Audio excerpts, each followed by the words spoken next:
দিনের বেলা ভাষণ দেশ মোহাম্মদের বিরুদ্ধে, রাত্রে বেলা চোরের মতো তুই আসিস কেন? একে অপরকে দোষারোপ করে। আবু জাহেল বলে, ঠিক আছে, কাল থেকে আমিও আসবো না, তোরাও আসবি না। চল আমরা শপথ নেই যে কেউ আসবো না। দস্তখত দে, সিগনেচার দে, যেই আসবে তার মাথার চুল কামিয়ে আলকাতরা মেখে মক্কার বাজারে ঘুরিয়ে ঘুরিয়ে অপমান করা হবে। সবাই রাজি। আবু জাহেল বলে, দে, রাজি হইলে সিগনেচার দে। সবাইকে আবু জাহেল, তুই নেতা, তুই আগে দে।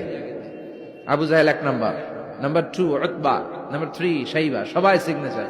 কালকে কেউ যাবে না, কেউ যাবে না। দিন গড়িয়ে রাত আসে।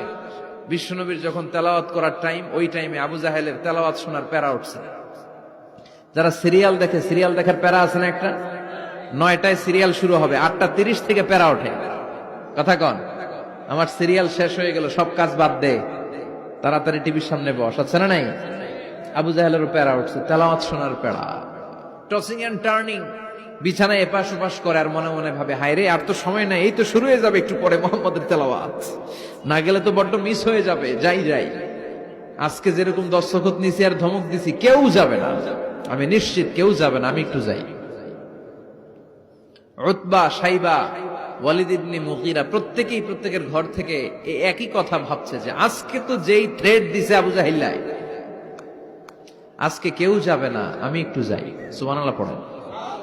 আজকেও সবগুলো যে হাজির।